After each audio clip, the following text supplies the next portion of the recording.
Welcome in, everybody. It is show number 289, and it is show number 2 on Mile High YouTube channel.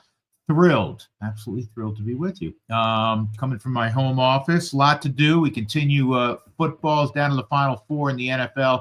We'll get to that here momentarily. The college football playoffs is finally done. I don't say finally like I was bored with it. I enjoyed the heck out of it. It's the first time that the CFP is now a 12-team tournament, and I think by and large, it went really, really well. Want to tell you about my sponsors. As always, Steel has been with us since day one. They're the number one seller of chainsaws in the world. They're terrific, and you can get any different kind of chainsaw that is powered by electricity. It is powered by gas, and my favorite, battery powered. In fact, their entire line, blowers, trimmers, everything to make your yard pristine is powered by batteries. That is Steel, steelusa.com, STIHL, steeldealers.com. You'll find the best location nearest you. There's more than 10,000 around the country. They're simply the best. They're terrific. I have a garage full of their products. STIHL, steelusa.com. Also, really excited to welcome in a wonderful bank. It's a group I've gotten to know pretty well over the last couple of months, and they are doing great things in the state of Colorado, and seemingly they're opening up a branch, seems like every week. There's one in Cherry Creek now, downtown by the University of Denver. In fact, all over the place, you'll find Huntington Banks. And we're presented by Huntington Bank, home of early pay. You can get paid up to 2 days faster, and there's no cost. So Colorado, it's your money. So stop playing the waiting game. More at huntington.com/yourmoney. Direct deposit and eligibility requirements apply. All right. So we begin in football. It's down to the Final Four. On social media last week, I was touting the Buffalo-Baltimore game, and I wasn't alone in this, as the Super Bowl. Because I felt like, especially with Detroit bowing out, which was a shocker, they played a horrendous game, picked a bad time to play a horrendous game, but you can't turn it over 5 times. You can't turn it over 5 times in a high school game, Pop Warner game, and expect to win. And that's what happened, and that's why Jaden Daniels and Washington, shockingly, are moving along. In the case of Buffalo and Baltimore, it lived up to the billing. It really did. Josh Allen didn't have to do a lot. I know there'll be some criticism again of Lamar Jackson. He turned it over twice, sloppy conditions. He had to get rid of the football early. I think on that easy interception he threw, to the naked eye, it appears like, where's he throwing it? But I believe he thought he was going to get a corner route. Instead, the receiver broke that route off and just turned to the outside like a deep out cutter. And that's why it was an easy interception. And then he tried to do too much with in a situation where he was going to get sacked, and he dropped the football. But if there's a GOAT, everyone's pointing to Mark Andrews, the all-pro tight end, who's a terrific, terrific player, and has been for a number of years. He had 2 big drops, and he had a fumble. No bigger drop, obviously, than the 2-point conversion that would have tied the football game. One of the things I wanted to state here is that I'm a big believer of you are well compensated, and it's part of your responsibility to meet the media when things are going well and when things don't go well. And at least as of our taping today, Mark Andrews did not meet with the media Sunday after the most difficult loss for the Ravens by 2. And then the following day, he didn't meet with the media either. And on one hand, again, I believe, you take the bad with the good. So you have to meet with the media. But I don't have this large issue with it, because if I was a reporter in that locker room, I don't know if I would ask him a question. What is he going to say other than, I feel awful? I feel like I let my teammates down. I let the organization down. It's a pass I'm going to catch, not 99 times out of 100. I'm going to catch that 999 times out of 1,000. What's he going to say? We know he's sick to his stomach. We know he's a great player. We know he's an accountable guy. So I'm not getting all worked up the fact that Mark Andrews hasn't met with the media. Do I think he should, even to say those things, to lament how, sick he feels? Yeah, because it's your responsibility. It's part of what comes with being a professional athlete and being well compensated. But I don't think he's going to say anything that's revelatory. I really don't. Tough, man. Tough for Lamar Jackson. I love him. I think if I'm starting a team right now, and you're going to go to quarterback, if you can draft one guy, you get the first pick, and you say you have this player for the next 5 or 6 years, who are you going to take? Well, I know 5-6 years from now, Lamar Jackson's still going to be within his prime, even though he's been in the league for, I think, 7 years now. I would say the same thing about Josh Allen. I would say the same thing about Patrick Mahomes. I haven't done a deep dive on this, but I'm telling you, going forward from this day, I'm not so sure I wouldn't take Lamar Jackson. Lamar Jackson is that gifted. And typically, he doesn't turn the football over. So he's going to win his share. For those that say, it's going to taint or it does taint currently how you look at him because he does not have a glowing postseason record. Look back at Dan Marino, who is considered one of the all-time great throwers of the football. Super Bowl as a rookie, and he never, ever got back there. But when we look back and we mention the name Dan Marino, especially for those old enough to have watched him, you think of one hell of a quarterback. And I hope Lamar Jackson does win, multiple Super Bowls because he's that entertaining to watch. Just being a fan of the sport, you want to see him playing, deep into January, into February, and I think that's going to come. AFC's tough, man. All three of those guys. So next week, it's Buffalo coming up in a few days in Kansas City. And I know outside of the Chief Kingdom, nobody seems to be rooting for Patrick Mahomes and Travis Kelce because the narrative is they get all the calls.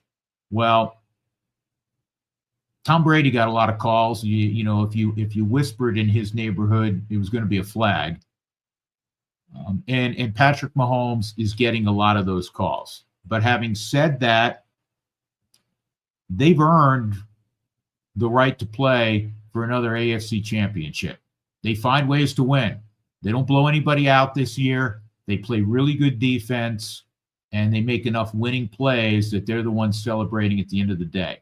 But I think Buffalo's going to get them this time around. I really do. Jaden Daniels in Washington, what a marvelous story. This kid's undaunted. This kid is special. He can beat you with his legs. He's very accurate with his arm. He has not turned the football over in this postseason.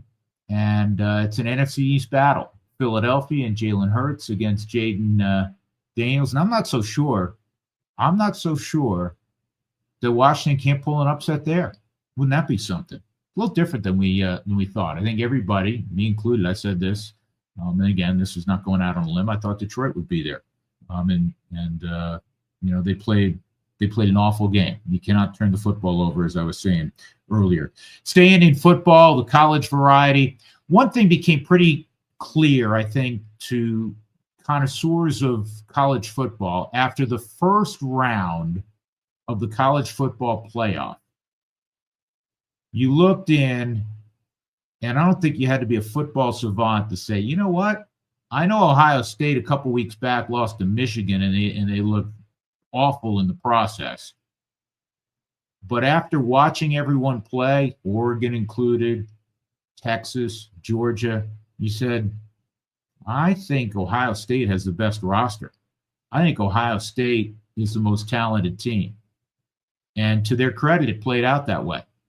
And they were very deserving national champs.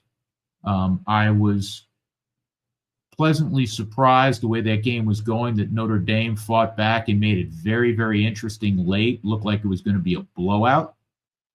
So congrats to Marcus Freeman and Notre Dame. But the best team won the national championship this year, Ohio State. And for all those people that were planning a for sale sign in Columbus on Ryan Day's front lawn, you can pull the stakes up on that. Yeah, he hasn't beaten Michigan, but he's a national champ, first time in a little more than a decade now for the Buckeyes. Turning our attention to baseball, which we're going to do a lot of coming up, naturally, because spring training is, it's less than a month away, a few weeks away. In fact, a month from now, I'll be down in Scottsdale, and I think we're going to be on the air because I know we're televising, I think, game 1 or game 2 of the spring training season. That is Toby making his voice known, my little pug. But baseball is going to get going in full swing. Thrilled about that. The Dodgers make news every day because they seemingly sign another big name every day. Now, in the last couple of days, Roki Sasaki, who was probably the biggest pitcher out there, comes over from Japan. He's just 23 years of age. One of the things that was interesting, Joe Wolf, I know a little bit, his agent. He's one of the most prominent agents in the business, certainly not named Scott Boras. And he said early on that Sasaki is the kind of young man that may not want to go to a big market. He may be more comfortable in a mid-sized market. Well, as it played out, guess where he ends up? He ends up in Los Angeles. And it's kind of interesting in that the first 2 ball games of the year for the Dodgers are going to be played against the Chicago Cubs, 3rd week of March in Tokyo. Remember, they went to South Korea last year. So they're going to open up early. And you got to believe that, and they have 3 choices, but we know one is eliminated. 3 choices in their rotation, who all hail from Japan. Yamamoto, Sasaki, and of course Shohei. Shohei evidently, Dave Roberts, I think, came out and said he's not going to pitch until May. He's not going to make a start, it doesn't look like, until May. So that removes him from the 3rd week of March pitching in Tokyo. But don't you have to believe that Yamamoto is going to start game 1 and this kid Sasaki is going to start game 2? Imagine how expensive those tickets are in Tokyo.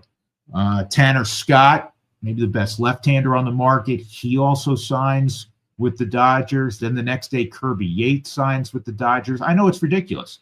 On paper, this is, a team that you'd put together, in EA Sports, right? I mean, you can't put a better roster together. It does not guarantee them anything. I'll be pointing that out, probably throughout the year. They've had a great roster, as you know, the last decade plus, the last dozen years, and they have 2 championships, and one came in the truncated 2020 season. But this is becoming more and more problematic for the rest of baseball, in that the Dodgers are exceptionally well run. They have deep pockets, but it seems like no one else is in contention to sign these big names. And that is different in the NFL. It's different in the NBA. And it does not bode well for when the CBA is up after 26, because the players are going to resist. They always have with a salary cap. Just for those counting at home, here's who the Dodgers have at their disposal in their rotation right now. Blake Snell, who they just signed. Don't forget Tyler Glasnow, who they got last year. Don't forget about him. Shohei, who we mentioned, is coming back in May. Tony Gonsolin, who was out most of last year. Dustin May, same thing, out most of last year. Landon Knack, a young man who came on and was very impressive at times. Oh, and you know who hasn't signed yet? Clayton Kershaw. And he wants to come back for his 48th year. They could very well go with a 6-man rotation. Remember, I said this. At the end of this year, I can almost guarantee you, because of their pitching depth, no one will throw more than 150 innings for the Dodgers. There won't be any, workhorse throwing 180, 200 innings. They don't have to. And then, of course, their bullpen can eat up large amounts of outs, led by the aforementioned Yates and the aforementioned Tanner Scott. They still have Blake Trinan, Michael Kopech, Brusdar Graterol. Did I say Blake Trinan? I may have mentioned him twice. It's tough. One more baseball note. The Hall of Fame class is a really good one.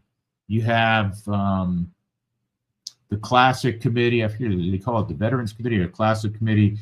They added Dave Parker and they added Dick Allen. When I was growing up, the Cobra was a great, great pirate, great, great player. And I always felt like Dave Parker was a Hall of Fame type player, and I'm glad to see that he's in. Dick Allen, deserving. And then you have Ichiro, CC Sabathia, and Billy Wagner. Quick note on each one. Ichiro, the big story behind that is who's the schmuck who didn't vote for him. There's one guy out there didn't vote for him. How do you not vote for him? I mean, this is silly. And then identify yourself. Because as a journalist, you want transparency, and now you're voting for the highest honor in the sport, and you're not going to put your ballot out there as everyone else did. Shame on you. And it bothers me, and I think every year I get on my soapbox about this, and some of it is self-serving, I'll admit that. The body that votes for the Hall of Fame are the Baseball Writers of America. And some, not all, but some don't even cover the sport anymore on a regular basis, but they have, maybe they're a columnist or they used to cover the sport, they no longer do, but they still have a Hall of Fame vote. And that's not right.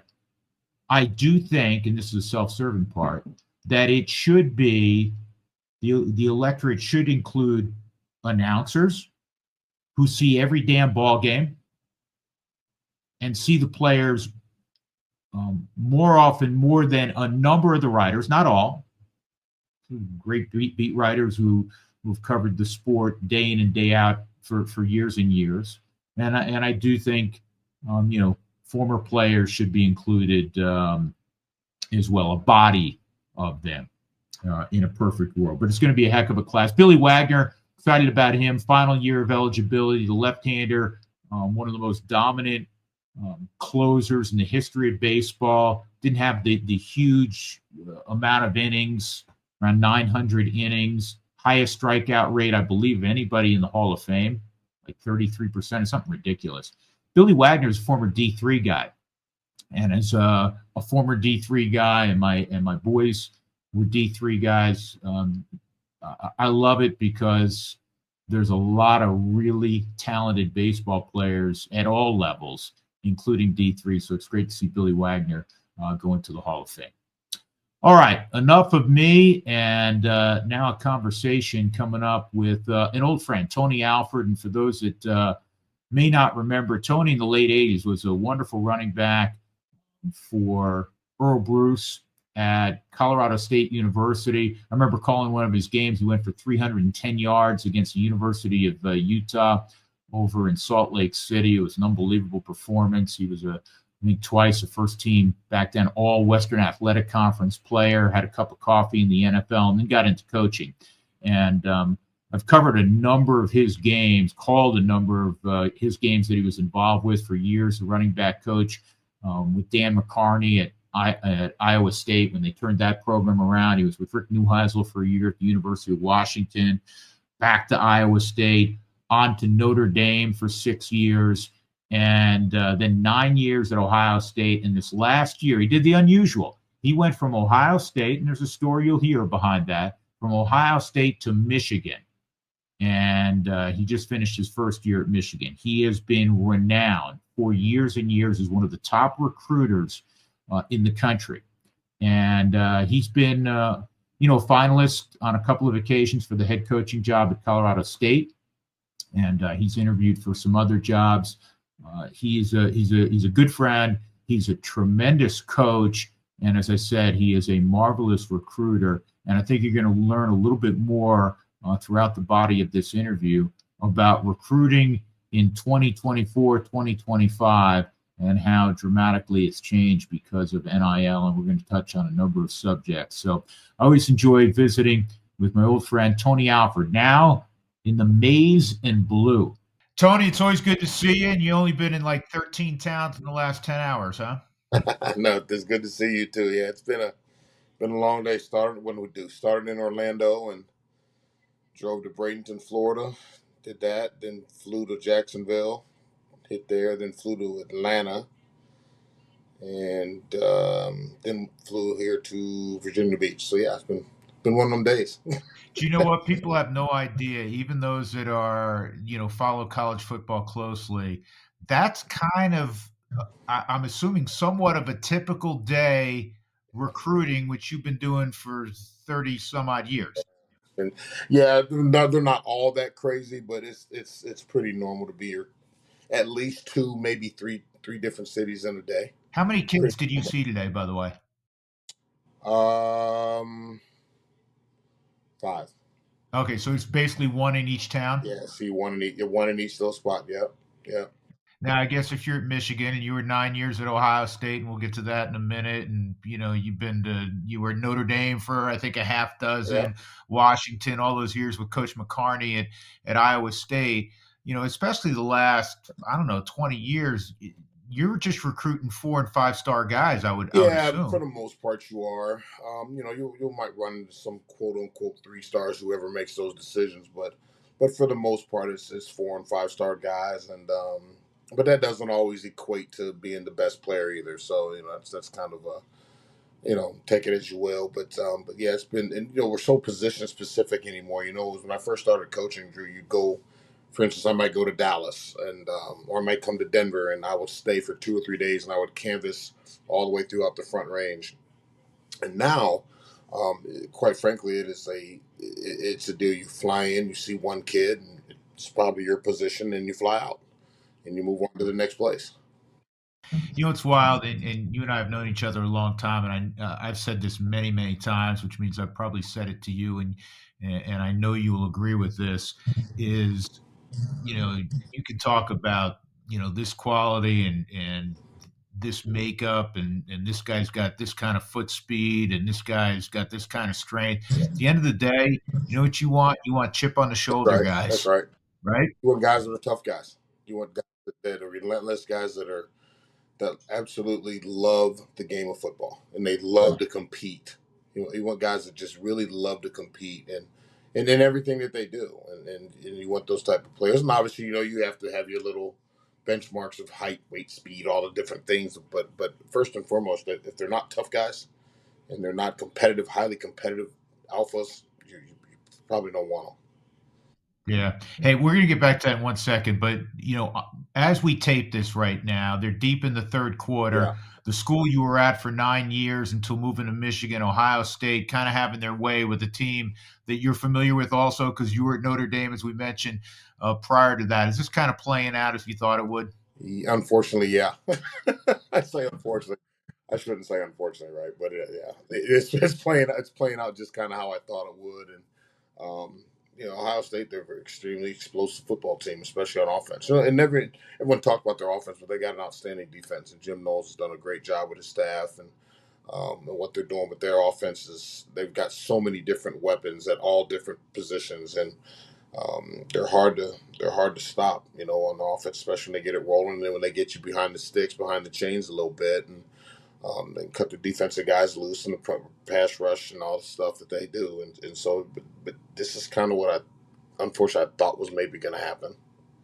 Is it weird for you to say unfortunately because you recruited a lot of those guys that were watching on television, and for 9 years, you got all the swag now that I know, has the M right? It on took it, me a while to get right? used to this, as a But matter it of fact. was a school up north. You couldn't even I say couldn't, Michigan and no, Columbus. and it was really weird when I first put this stuff on. I remember I took a picture and I sent it to my sons, and they were like, "What the hell is that?" But no, in all reality, I talked to Trey Henderson and Quinshawn, obviously, just last night actually, and the night before the game. I talk to those kids all the time, so I'm really happy for their success. I shouldn't say unfortunate.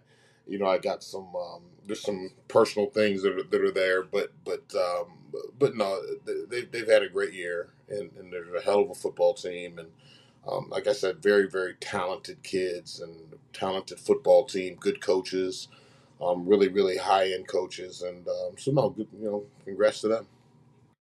I've never looked into this. Has anybody informed you in Ann Arbor, hey, Tony, you are the third coach, fifth coach, all time, whatever it is, to go from Ohio State to Michigan? Do you have any I idea? have no idea. I know what. I guess Bo Schembechler, I've heard that, but other than that, I don't know. Now, quite frankly, there were two guys, Al Washington, who was on the Notre Dame staff, is a very dear friend of mine, the defensive line coach at Notre Dame, and Greg Madison, who was a longtime coach. They left, and he used to be at Notre Dame as well. But he left Michigan, and they both came down to Ohio State while I was at Ohio State. So I know it's gone the other way. I don't know how many times it's gone from Ohio State up north to Michigan, but so no one's. I'm sure someone could do some research on it.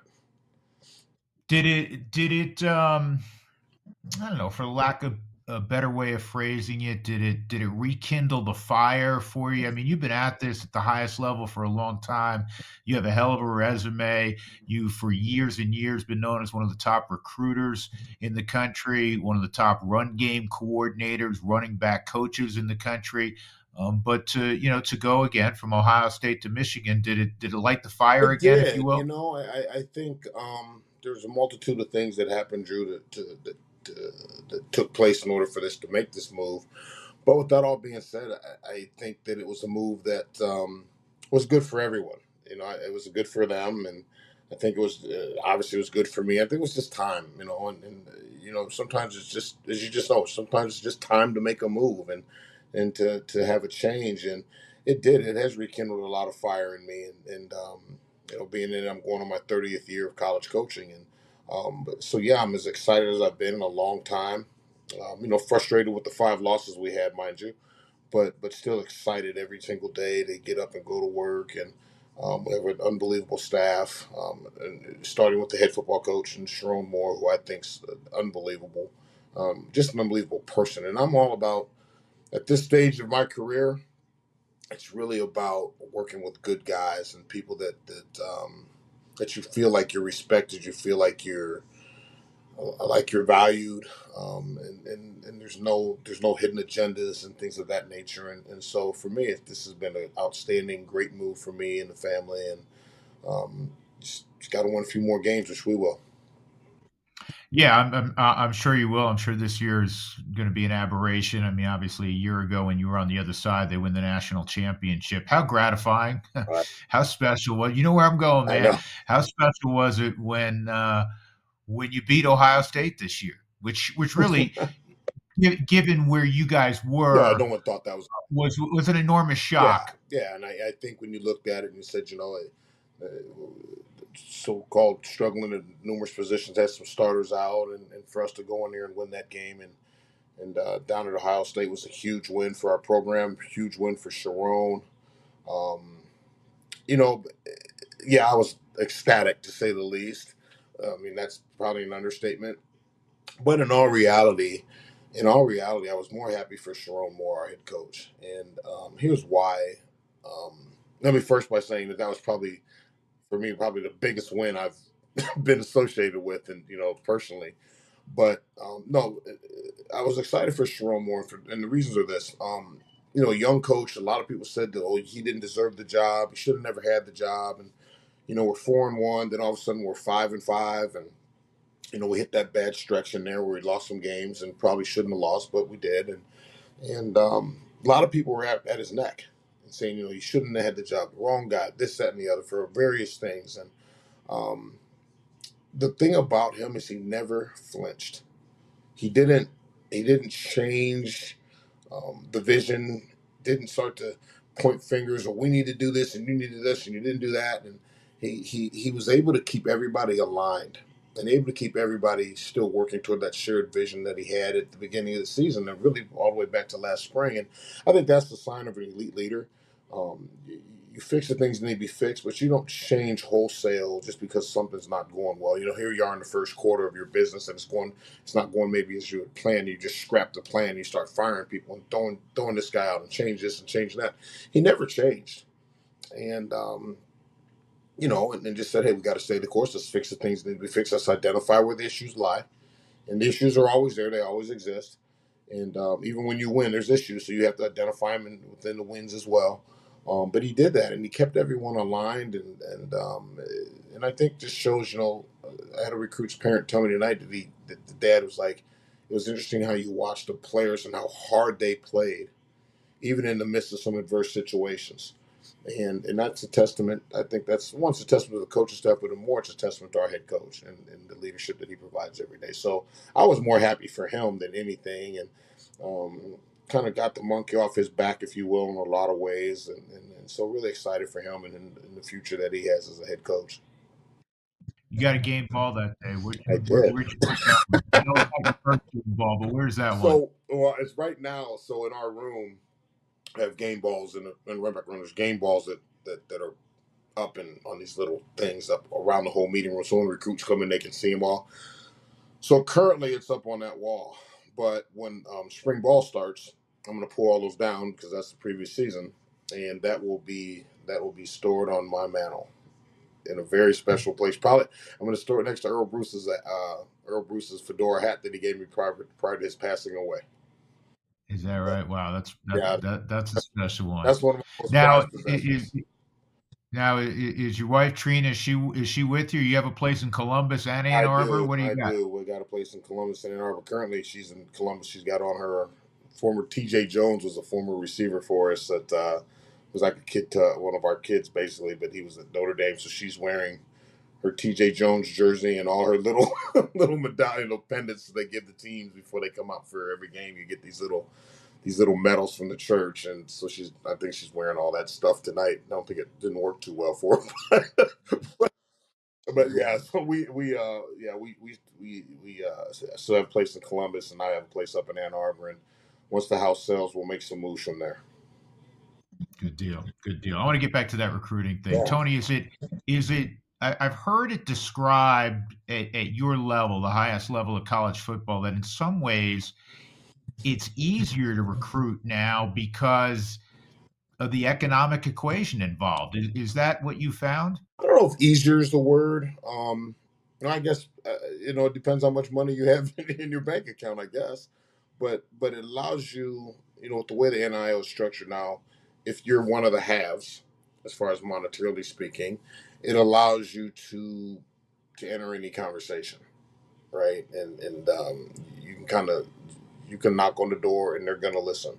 One because of the emblem on your shirt, but also when you have money behind that and success, you can kind of walk in anywhere and at least have a fighting chance. So, but I don't know if I want to say easier, Drew. It's just you're shopping down a different aisle. That's all. Because it's not easy to beat Ohio State. There's Alabama, there's Georgia, there's Texas, there's Notre Dame, and Oregon. All of a sudden, is up in here now. So there's a lot of high end teams and some really dynamic recruiters and dynamic coaches.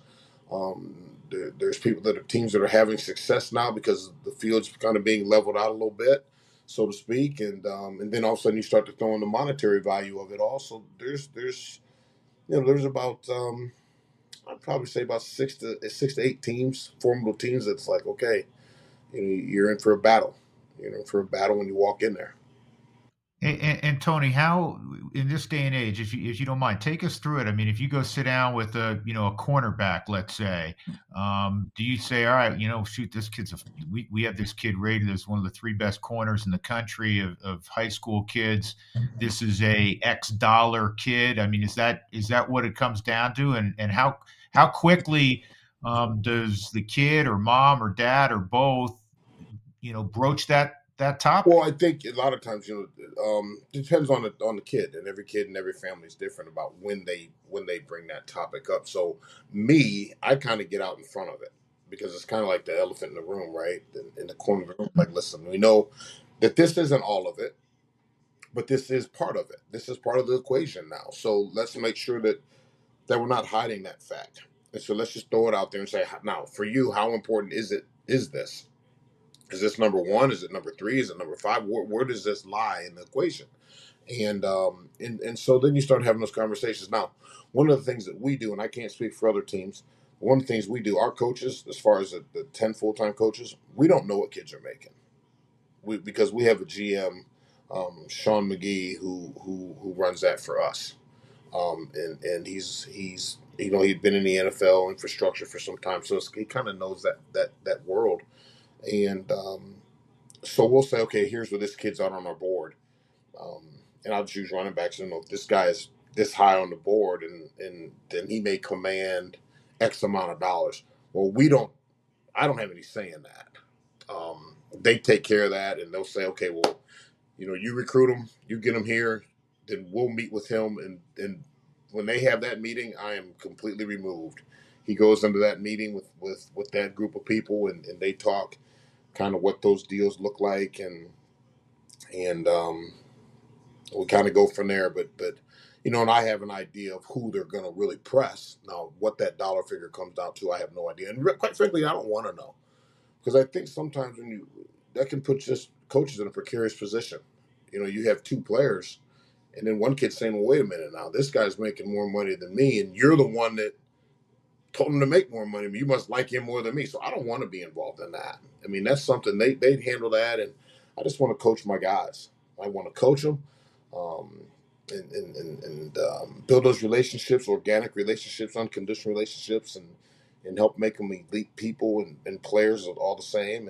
And the money aspect of it, they'll get theirs, but that's a whole nother entity, and they take care of that. So basically, like you met with 5 kids today. If they're showing enough interest, do you then pass them on to your GM? Is that how it? Exactly. Is that what happens? Exactly. Yeah. And then when they'll come on campus, and every time you go on a visit, your kids are in baseball, but same thing, you met with academics, and you go meet with this guy, then you go meet with housing, then you go meet with whomever, right? Well, that's another piece of it. So now you go meet with our NIL contingency, and you meet with them. So there's all these separate meetings that they'll entertain and go to, and as they come on campus and have those conversations. Have you heard this, Tony?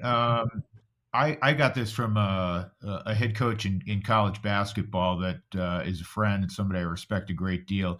He said, at least in hoops, which means maybe it's in college football as well, one would assume, that there are some kids at the highest level that just to get an audience with them or to get them on campus, they want money up front. That does happen. Yeah. Yeah. That there are teams that we're not one of them, but there are teams that I know that are paying kids to visit. As a matter of fact, I know of teams that are paying kids to not visit certain schools. Like, okay, I don't want you to go to Drew Goodman's house, so I'm going to pay you not to go. I'm going to pay you to come here instead of going there. Even though you've been on my campus already, I'm going to pay you not to go over there. That's going on too. It's this thing right now is certain things are out of control. Now I'm all in for the NIL, but certain things that are happening, things like that, is out of control. Um, um, Do you find yourself? Do you have to re-recruit your kids every year, Tony? every week. Every week. I mean, it's a weekly deal. Do you coach differently in terms of being fiery and going, well, man, I don't want to jump this kid too much because he may jump in the You portal if know, I jump him too much? that's a great question. I don't, because I don't know any other way to coach. I mean, like I said, I'm so old at this thing now, and I don't know any other way. But here's another thing I believe, though: if you build organic relationships with your players, your kids, and they know you care about them, they know you love them, you spent the time, and you've got banked hours and time, right? Where those kids know and they trust that you truly care about them, you can coach them really hard, and they're going to respond. You think about your sons, my sons. I mean, my kids. I was so hard on them growing up, and now they're 19, 20, and 23, mind you. But boy, I mean, I was tough on my dad. You remember my dad before he passed? My dad was hard as hell on me. I mean, on a daily basis, it was like, holy smokes, you know. But I never questioned if my dad loved me. I never questioned if he cared, and I never, ever, ever wanted to disappoint him. Earl Bruce was going on one of the, I mean, meanest dudes walking, right? All at 5'5" or 5'6", or whatever the hell he was. But I didn't want to disappoint him because I knew he cared. And so therefore, henceforth, you can coach him hard. Now, I'm not into berating guys, and I mean, there's a difference between coaching hard and berating people and demeaning people. There's a difference there, right? And I'm not into demeaning kids. So if that's how you coach, and yeah, you're gonna probably have to change, right? Because kids aren't gonna go for that. But if you're just coaching them hard, trying to get them better, and they know where it's coming from, I think you're fine. But I think you have to build those relationships where they know exactly what you're doing and why you're doing it. That's where things are different now in coaching. I think you have to explain to kids, okay, here's why I'm doing this. Before, back in the day, it was like just do it. You didn't ask questions. You weren't allowed to ask questions. You just did it. Now, you explain here's why we're doing what we're doing, Yeah. and here's why I'm Tony, asking of that. Do you do you have to, as part of, being on a staff, do you have to pay attention to the portal, or they're dedicated Yeah, people on yeah, yeah. staff? That's a good question, Drew. We have a staff of people that's what they do. They'll kind of tell you, okay, here's going into the portal. Now, I'm a little more proactive, um, so I kind of am looking at players and saying, okay, well, who are the really good players? So I have a guy, Preston Sagan, who's a young guy. I mean, he's going to be an up and comer. He's used to be at Clemson. Really, really, really good young guy, and got an eye for talent, and he's really good about, he'll say, hey, you know coach, we need to sit down and watch these guys. Here's 4 or 5 guys, and I got some ADD in me, so all of a sudden I'm like, hey, I'm busy doing this or I'm doing that, and he will pester me and pester me and pester me, and eventually I'm going to do it just to get him to leave me the hell alone, right? but but so he's on top of things that way, and so we're a little proactive, but he's got an ear to the ground. He's got an ear to the streets, and we have a battery of people though that as soon as someone hits the portal, boom, we're on it. And then we've got people all over the place that kind of tell you, okay, here's what's coming. Or we hear this coming because the high end players, when they hit the portal, they probably already have a good idea where they're going before they ever enter the portal. They don't enter blindly. The real good ones, they don't enter blindly. They have a pretty good idea. Okay, well, here's 2 or 3 places that I'm gonna probably end up going because they probably had some people doing some legwork behind it, some former trainers, 7-on-7 coaches. Everyone's got an agent now, so they got all these feelers that are out, and so you kind of get an idea who's maybe going in before they actually do it. I'm sure you've had a number of calls since this all took place, and probably even prior to the portal as we know it now. Kids that you recruited that may have gone, and back when you were at Ohio State, maybe they went to Michigan or they went to Clemson or they went to Georgia. Next thing you know is they're not happy there, and your phone rings. Yeah, I'm sure that's this happened. Well, you go all the way back to Ohio State days when Trey Sermon. Trey Sermon was the first one that really happened with me, and he was at Oklahoma and he went into the portal and instantaneously called and was like, "Hey, coach, I'm going to enter this deal and this is what I want to do." Most recently, um, Justice Haynes from Alabama is going to Michigan, and Justice I recruited the heck out of him when I was at Ohio State, and so we had a previous relationship with he and I and the family, and um, now I won't say that's the whole reason we got him, but I know that was a main reason that we were in it in the first place is because of pre-existing relationships, and so it just goes back to, I mean, you've known me a long time. I'm a relationship built guy, and I don't want to sit up here and say recruiting is strictly about the numbers and money because it is a lot, but I still in my heart of heart want to believe, and maybe I'm naive, but I want to believe that there's still somewhere in there relationship based and somewhere in there about development. And one of the things I talk to kids all the time is don't chase money, chase development, because the money will follow the development, and that's easier said than done.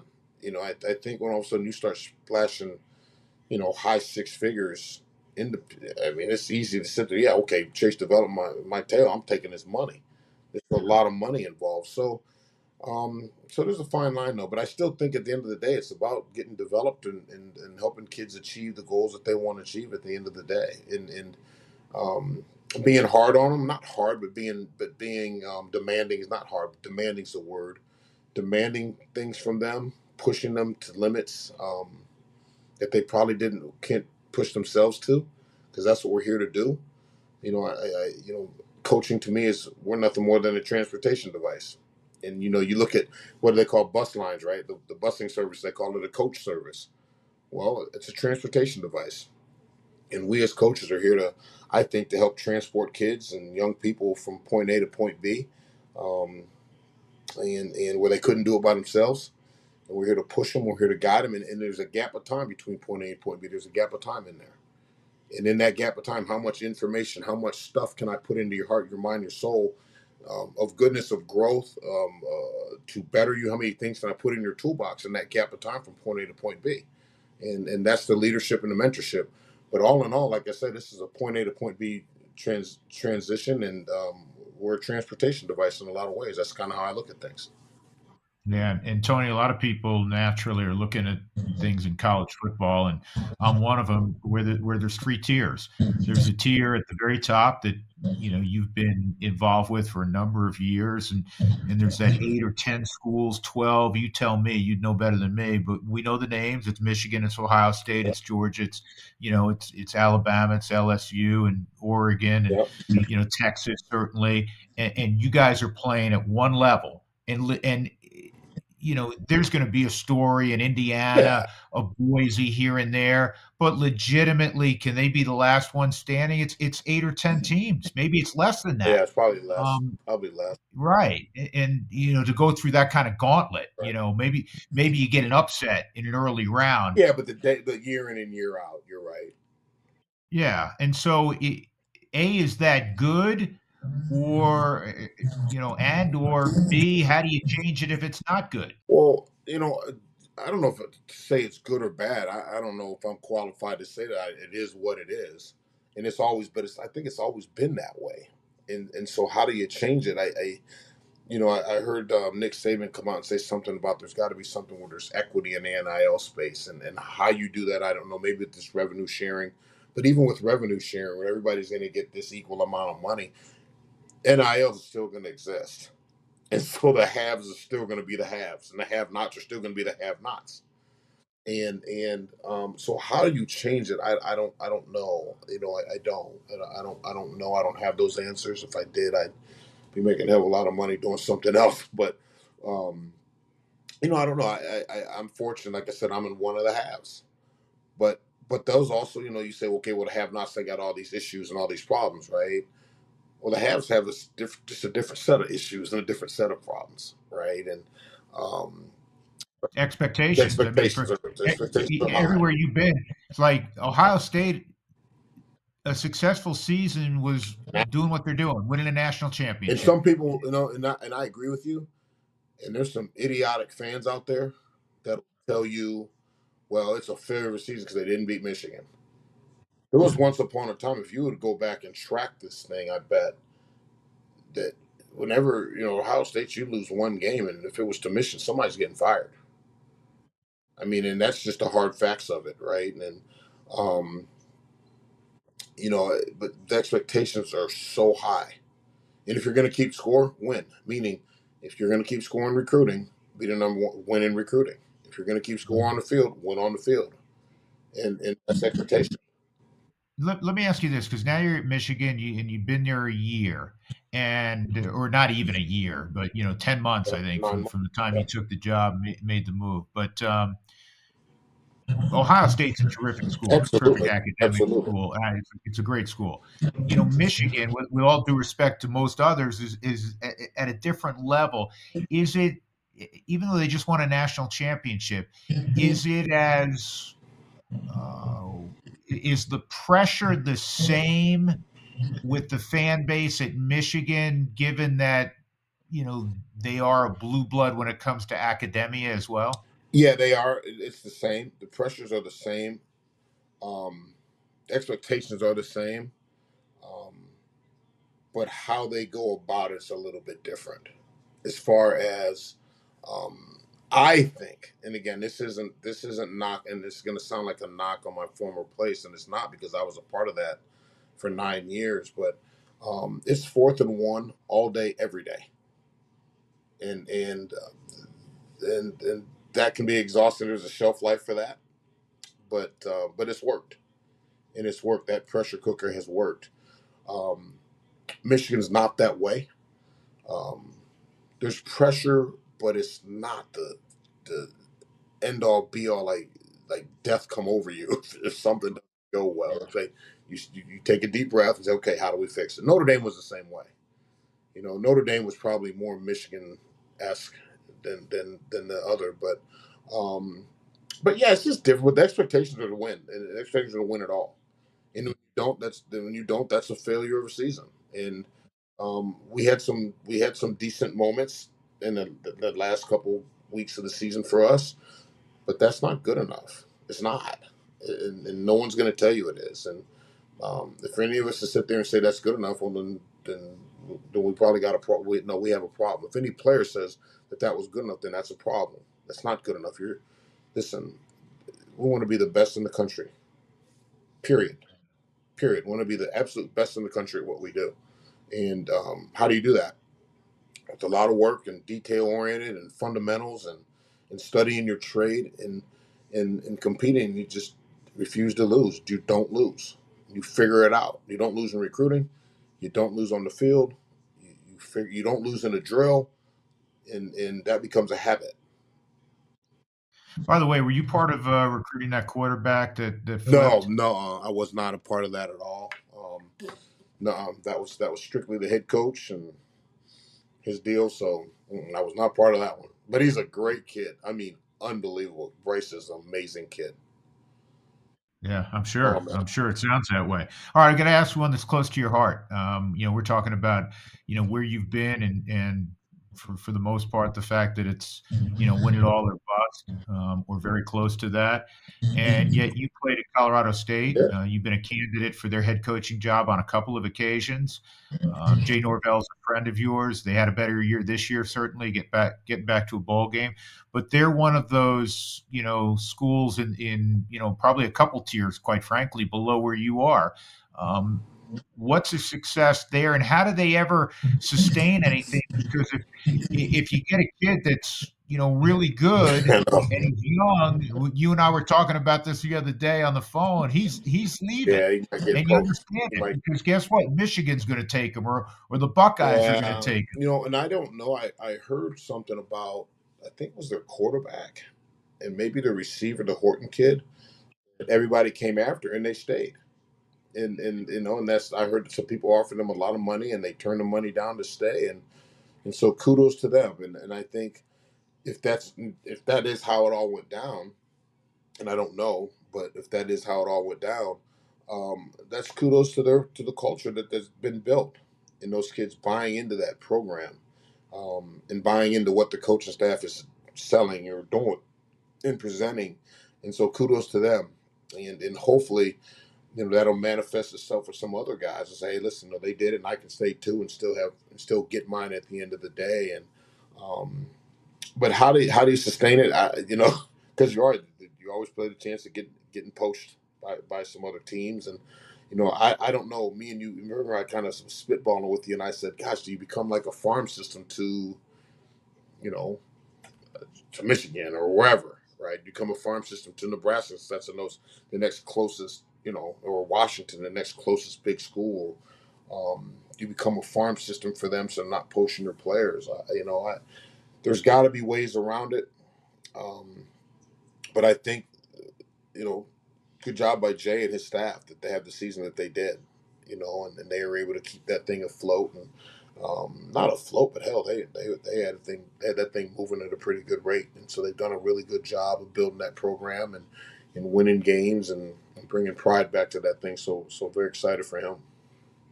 What's your view of Dion, of Coach Prime? The guy gets butts in the seats, man. He's selling tickets. He does that. Selling tickets, He does man. that. I got to tell you, I don't know if I mentioned this to you. So 2 years ago, Tony, he takes that job, and it. I would tell you, I'm going to say three guys. All right, because I'm not going to leave you out. You're my guy. Okay. But the only way I was dragging my ass up to Boulder that afternoon for a press conference to announce the new football coach is if Nick Saban had some epiphany and said, I'm leaving Tuscaloosa. I love Boulder, Colorado. I want to turn that program around. I'd have been at that press No conference. doubt. No doubt. If Tony Alford had gotten the job, I'd have been at that press conference in the front row. And the third dude was a guy I don't know at all. And that's, I covered him when he was in the NFL. I had him a couple times, but I don't know. And I'm like, but this guy has a magnetism. And I drove my ass up to Boulder, and I was in that, I was standing there with a bunch of former Buffs watching this press conference, and I didn't even know what to make of it, quite frankly. He's dynamic, man. He's dynamic, and he's got those players believing. And I know he's flipped rosters around and all that, but that's, hey man, that's, listen. He wasn't brought in and said, hey, go win with the concoction of players you have. George said, go win games, figure it out, go win games. And he said, all right, well, here's how I want to do it, and he gave him the freedom to do it, and he did it, and he made some moves that maybe hurt some people's feelings, but you better get out of your feelings. This is the business. At the end of the day, this is still a business, and he did it, and they're winning games, and so you can't knock him. He's done what he was charged with doing, and from everything I've gathered, again, from everything I've gathered, the players love him. They bought into what he's doing. There's always going to be some disgruntled. Listen, if you get 110 people together, someone's going to be disgruntled. I mean, that's the law of averages, right? But and I've heard nothing but amazing things. Now I've only been around the man maybe once in my life when he was a high school coach down in Texas.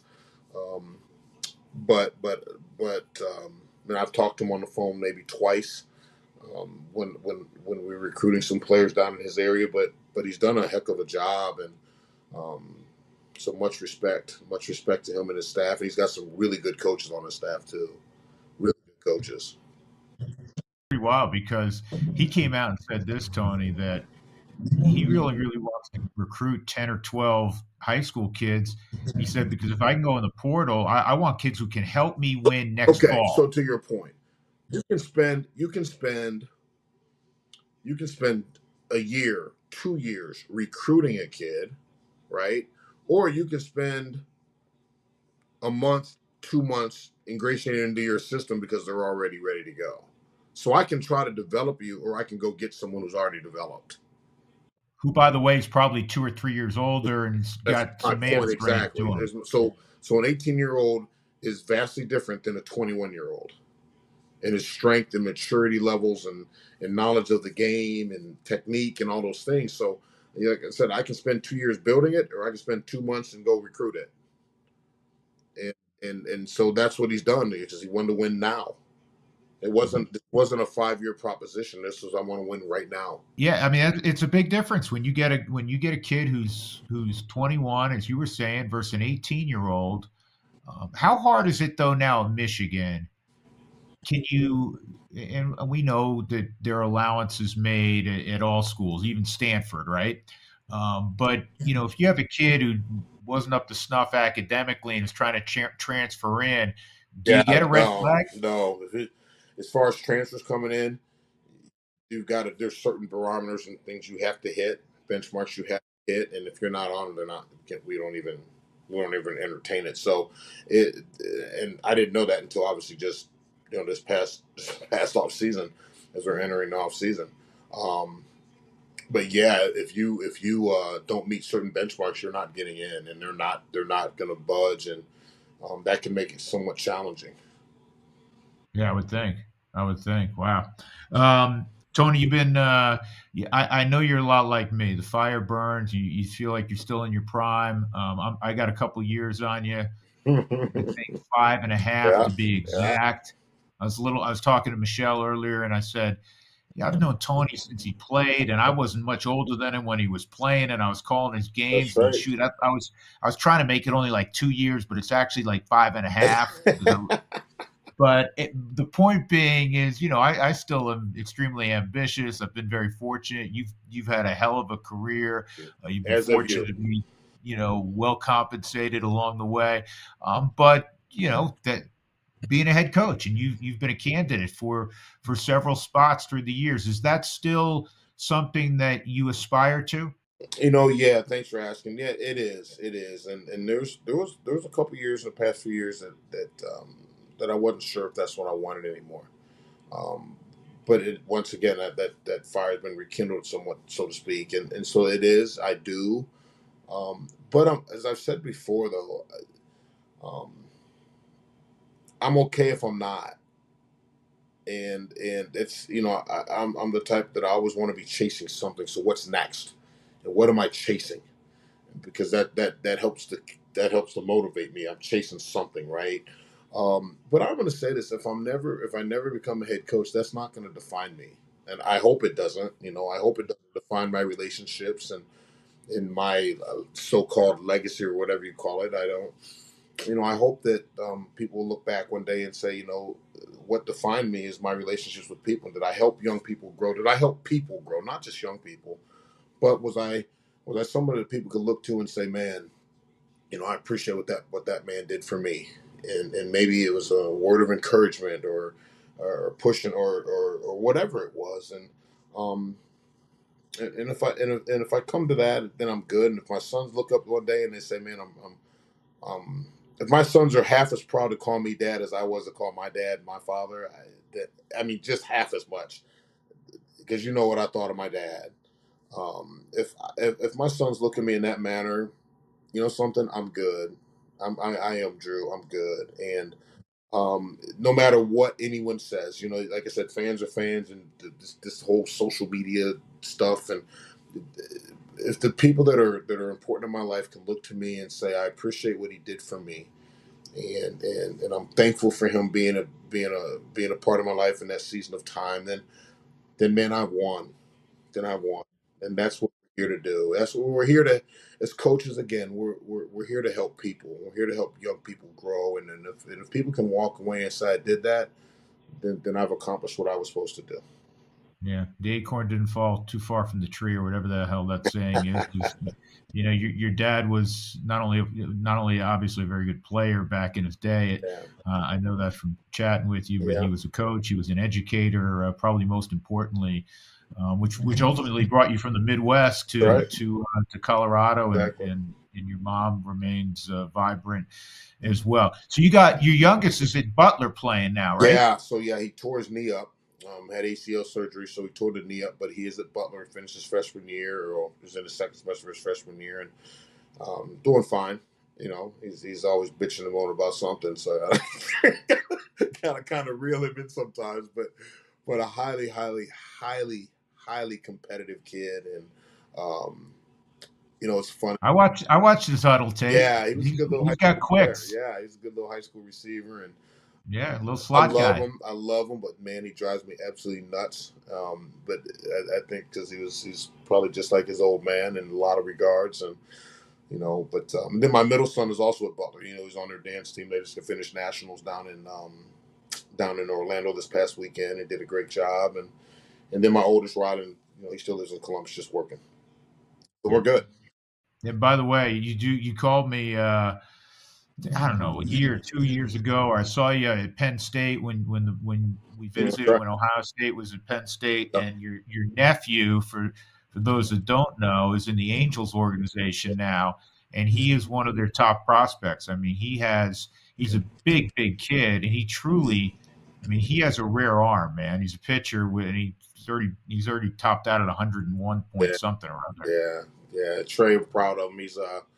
He got drafted. He's with the Angels organization, and I know they're training camp right now. But yeah, I'm really proud of him. My nephews are all doing really well. I got one of them was a linebacker at BYU, another one's a receiver at Montana.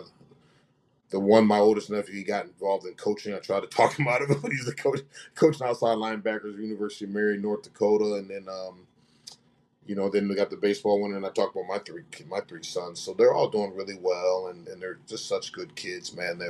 We're very blessed. They're good dudes. They're good guys. Yeah, So that's very, awesome. very, very. Mine are a few years ahead of He was yours, a big 26, baseball player, as I 24. remember. Yeah, they were all good players. My middle was the last one to finish his career, and because of COVID, he played 6 years, and he just got done. And he actually is an aspiring broadcaster, so he's Oh, doing. He's in with the Double A affiliate of the Diamondbacks down in Amarillo. Zach is, so yeah, good for him. yeah. Jacobson Is Jacob Finance isn't engaged Jacob in school. coaching? Wasn't he coaching over over one of the schools in Littleton? Yeah, Gabe, my Gabe. youngest is, yeah, Okay. Gabe's coaching. Yeah, Yeah. he was coaching at Arapahoe, where all the kids went, and I'm still helping out over there. And then he went to Lutheran, and he's coaching summer ball. So yeah, they've all, once you got it in you, it's it kind of stays in Yeah, you. it does. And me. The funny thing is, I've told you this before. I was strange in that growing up. I played football and baseball, and into college. And I put all my eggs in the baseball basket. But I always knew I wanted to be a broadcaster. The other thing that I wanted to do was coach football. Wow, you And know, you never told me. I never told you that. I wanted to coach football because I love the strategy of it. I love the toughness of it. I love the culture of it. I think if you know this because you've done it 10,000 times, but if you could bottle that friggin' drug, Tony, Oh man, when you're running out of the tunnel or your high school stadium, however you get onto that field, never if gets you old. can bottle that adrenaline, that feeling, it's the greatest drug ever. It is. It's indescribable.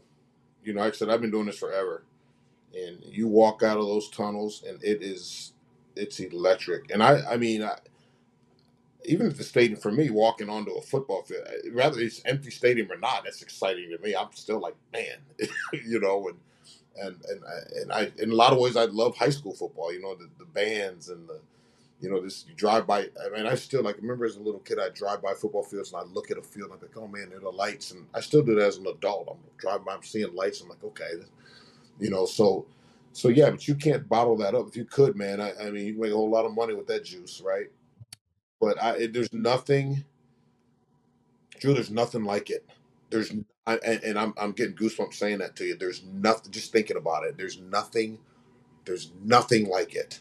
And I have been around college football since I was 18 years old, and I'm 56. So I mean, I can't even fathom. I never would have thought that this could have been my life. To be around this great sport for this long, and that just goes back to again. I'm. It's not me, man. I've been very blessed, very appreciative, I won't say lucky, but we all work for things. But I've been blessed beyond belief to have the mentors and some of the players I've had and the guys I've worked with and for, I've been very, very fortunate, and I don't take that for granted. Well, you've done a hell of a job, Tony. I'm proud of you. I know that sounds strange saying that. I'm Oh, proud to thank call you a friend, No, I appreciate that. and I know that every Sunday that you turn on a game, doesn't matter what NFL game you turn on. Oh my New God, Orleans playing Jacksonville, or the Ravens playing the Bills, like great one yesterday. You got some cats out there that you coached, and that's pretty special. this neat, and I'm just people ask me who's your favorite NFL. I don't really have a favorite NFL team. I just I like watching players that I know, and even kids that I recruited. That I've watched them grow and through the years, and that's fun to me. Yeah, that's fun, exciting because you're sitting there watching kids fulfill their lifelong dreams, and that's rewarding. Just to see it all unfold is very rewarding for me, at least, and however weird that may be. And I know it's not lost on you. I'll leave you with this. I know it's not lost on you that at the end of the day, even though the guys that you're recruiting and the places you've been, Tony, I mean, without questions, all of those kids, rightfully so, aspire to play in the National Football League. Right. And the reality is, even at Ohio State, even at Michigan, even at Notre Dame, 98% of those kids will not. Maybe they'll get a cup of coffee, but they're going to have to, not just get a job, but they're hopefully they have a career, and That's hopefully right. some of the things that they've learned, whether it's in the running back room with you or out on the field with you, or maybe catching a bite. I know you always had the kids over the house, that sort of thing. um, that they can take that and become a good father, good in business, and be a productive member of society. Because at the end of the day, even if you have a great NFL career and make Someday it's going loads to of end. money, That's right. you're going to have to do something for another 50 Well, years, but right? that's what goes back to what I was saying, that point A to point B and that gap in between, and what are you instilling in these kids in that period of time that you have them. And you start talking about, well, okay, let's say you have to travel from New York to California. Well, that's a long period of time, so I got a little longer.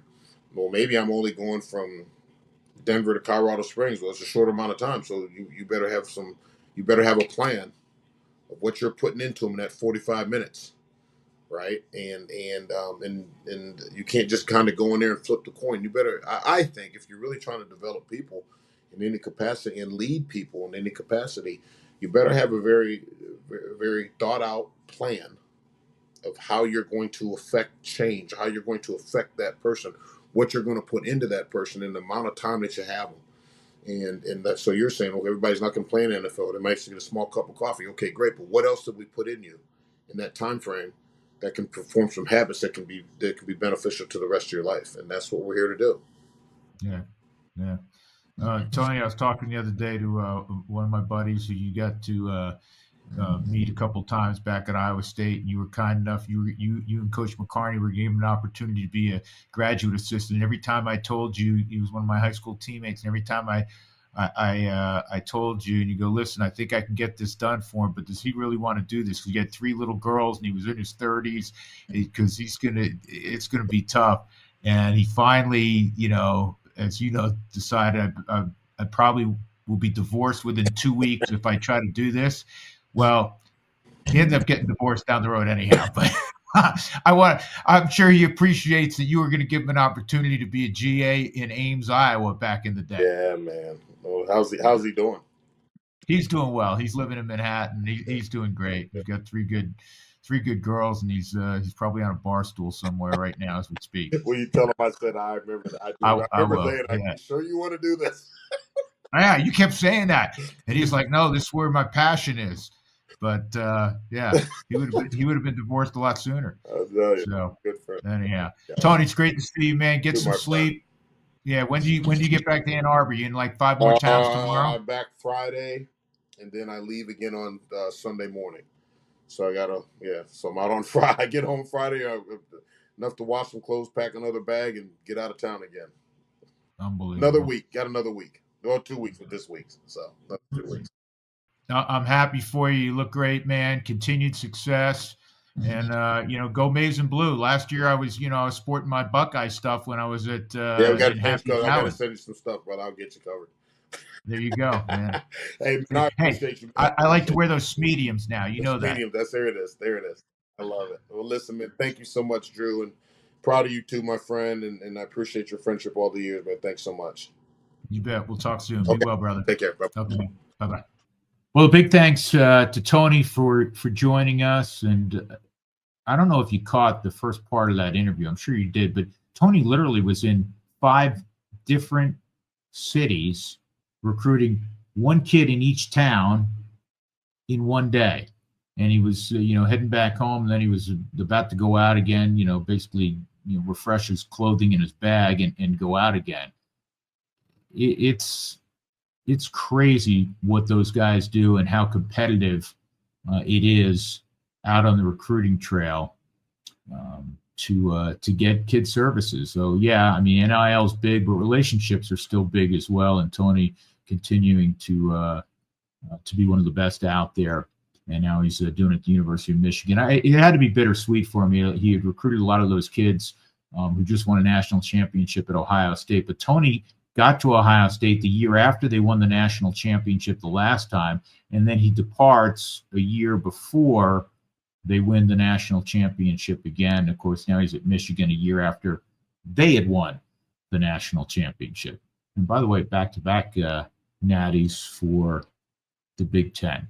That'll do it for this week's edition. Next week, Darian Hagan will be on, and I think you're going to really enjoy that conversation as we reflect back not only on his career, on what took him from Watts to Boulder, but also his relationship and how much the late Bill McCartney meant to not only his football career, but more importantly, his life, and how he still implements some of the lessons he learned from Coach Mack. We'll do that with Darian Hagan next week. That'll be a blast. Till then, stay safe, stay well. Appreciate all of you joining us, and tell your friends about our little program here. Stay well, man.